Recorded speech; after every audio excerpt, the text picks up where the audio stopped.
తాకట్లో ఉన్న మీ బంగారాన్ని విడిపించి ఆ రోజు ఆన్లైన్ రేటుకి కొంటాం. Sharma gold company. నమస్కారం, వెల్కమ్ టు సుమన్ టీవీ. నేను గీతాంజలి. జూన్ 7వ తారీఖు జ్యేష్ఠ మాసం ద్వాదశి అండి. ఈ శుద్ధ ద్వాదశి చాలా విశేషమని చెప్తారు. అలాగే పుత్ర సంతానం కావాలనుకునే వారికి ఇది ఒక గొప్ప యోగంగా కూడా మారబోతోంది. ప్రత్యేకించి కొన్ని పరిహారాలు నియమాలు పాటించడం కూడా ముఖ్యమని అంటారు. అసలు ఆ రోజు విశిష్టత ఏంటి, ఈ వివరాలన్నీ తెలుసుకుందాము. వివరించేందుకు ప్రస్తుతం మనతో పాటు ఉన్నారు ప్రముఖ జ్యోతిషులు బ్రహ్మశ్రీ నందిభట్ల శ్రీహరి శర్మ గురువు గారు. వారితో మాట్లాడదాం. గురుగారు నమస్కారం అండి. వాగర్థావివ సంపృక్తౌ వాగర్థ ప్రతిపత్తయే జగతః పితరౌ వందే పార్వతీ పరమేశ్వరౌ. ఆదిత్యాయ చ సోమాయ మంగళాయ బుధాయ చ గురుశుక్ర శనిభ్యశ్చ రాహవే కేతవే నమః. శృంగేరి జగద్గురు పీఠాధిపతులకి, కంచి పీఠాధిపతులకి నమస్కారములు తెలియచేసుకుంటూ కార్యక్రమాన్ని ప్రారంభిద్దాం. గురుగారు, శనివారం జూన్ 7వ తారీఖు ద్వాదశి. అయితే ఈరోజు విశిష్టత ఏంటంటే సాధారణంగా ప్రతి మాసంలో వచ్చే ద్వాదశే, కానీ ఈ జ్యేష్ఠ మాసమే చాలా ప్రముఖమైందంటారు. అందులో ప్రతి తిథి కూడా ముఖ్యం అంటారు. మరి ఈ ద్వాదశి తిథి ప్రత్యేకత ఏంటండి?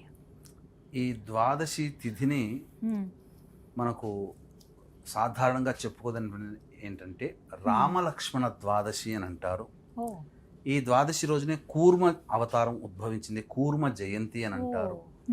అన్నిటికంటే ముఖ్యంగా మనం ఈ రోజున హిందువుగా, అంటే నేషనాలిటీ అంటే ఏంటి అంటే ఇండియన్ అని ఒక గొప్పగా చెప్పుకోగలిగేటువంటి స్థాయికి ఎదిగిన మనకు కారకుడు ఆదిశంకరాచార్యుల వారు. ఈ ఆదిశంకరాచార్యుల వారి యొక్క అవతార సమాప్తి ఈ రోజున జరిగింది. జ్యేష్ఠ శుద్ధ ద్వాదశి రోజున వారు సిద్ధి పొందడం జరిగింది. ఈ మధ్య మనం శంకర జయంతి జరుపుకున్నాము, ఇప్పుడు ఆయన అవతారం చాలించారు అన్నమాట. ఇది చెప్పవచ్చు.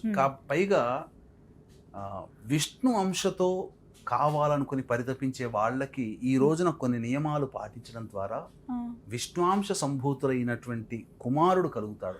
అదే అడగబోతున్నాను. ఇందాక మీరు అన్నప్పుడే నేను ఇంట్రొడక్షన్ లో కూడా చెప్పాను, పుత్ర సంతానం కావాలనుకునే వాళ్ళు ప్రత్యేకంగా అలా ఉంటుందా గురువు గారు? అసలు ఉంటుందమ్మా. ఎందుకంటే ఏ వ్యక్తికైనప్పటికీ కూడానమ్మా, ఇప్పుడంటే రాజులు లేరు, కానీ రాజు అంటే ఏంటమ్మా, ప్రజల్ని కన్నబిడ్డలా పరిపాలిస్తాడు. ఆ రాజు ప్లేస్లో ఒక సంస్థ యజమాని. ఇప్పుడు కొన్ని వందల మంది ఆయన కింద ఆధారపడి జీవిస్తున్నారు, కొన్ని వందల మంది ఆయన ద్వారా జీవనాన్ని సాగిస్తున్నారు అని అంటే, కుటుంబాలు బాగుపడుతున్నాయంటే ఒక వ్యక్తి కారణం కదా. పైన ఎవరో ఒకరు ఎండి ఉంటారు కదా, ఆ వ్యక్తి విష్ణు అంశ ఉంటేనే ఆ స్థాయికి చేరుకోగలుగుతారు. మరి ఈ కాలంలో నా కొడుకు పెద్దవాడు కావాలి, నా కడుపున ఒక గొప్పవాడు పుట్టాలి, వాడు పెరిగి పెద్ద 10 మందికి ఆసరా కల్పించాలి, 10 మంది జీవితాన్ని నడిపించాలని ఏ తల్లిదండ్రులకు ఉండదమ్మా? అటువంటి విష్ణుంశ సంభూతముతో ఈ జ్యేష్ఠ శుద్ధ ద్వాదశి రోజున ఎవరైతే వ్రతాన్ని ఆచరిస్తారో ఖచ్చితంగా వాళ్ళకి సంతానం విష్ణు అంశతో పుడుతుంది. మరి ఎలాంటివి చేయాలి గురుగారు? నియమాలు ఏమైనా ఉన్నాయా? ఉన్నాయమ్మా. దీనికి నియమాలు కూడా చెప్పుకోదలిస్తే ఇదేమి ఆషామాషిగా మనం చెప్పుకునేది కాదమ్మా, ప్రమాణం కూడా ఉంది.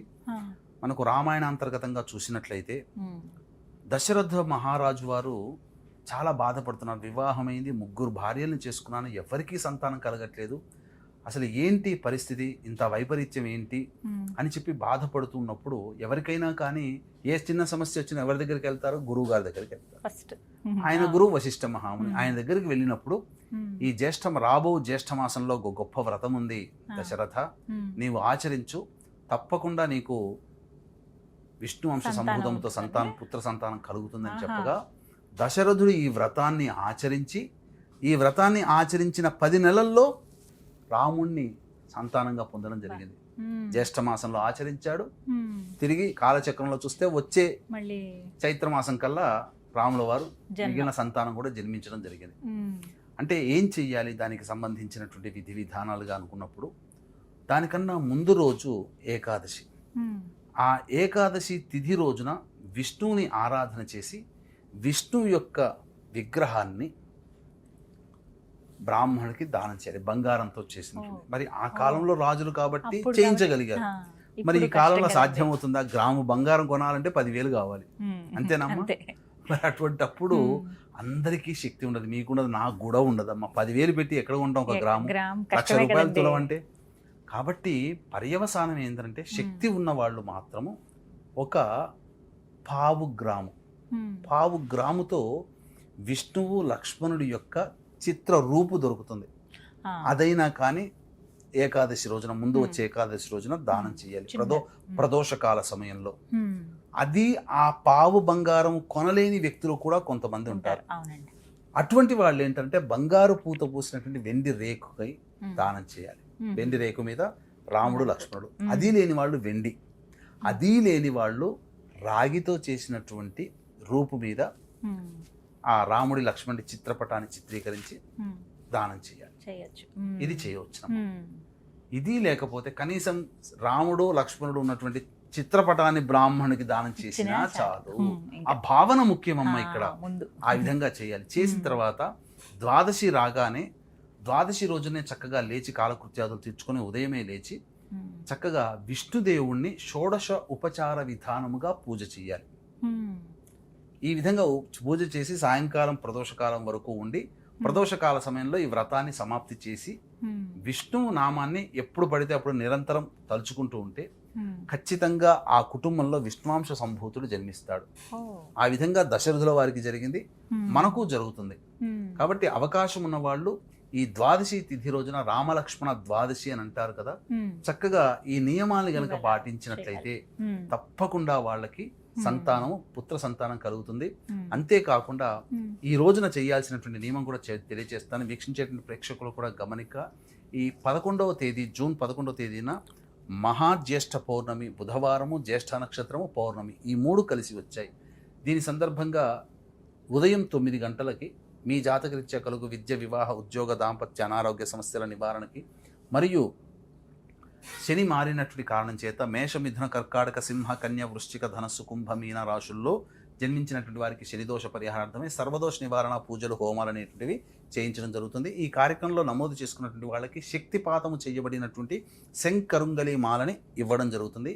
ఈ మాల ధరించడం ద్వారా ముఖ్యంగా వాహన ప్రమాదాలు ఉండవు, నెగిటివ్ ఎనర్జీ వెళ్ళిపోతుంది, పాజిటివ్ ఎనర్జీతో నిత్యము ప్రతి పనిలో విజయాన్ని పొందుతారని చెప్పవచ్చు. అవకాశం ఉన్న వాళ్ళు కార్యక్రమ తదనంతరం కాంటాక్ట్ చేసి పూర్తి వివరాలు తెలుసుకోవచ్చు.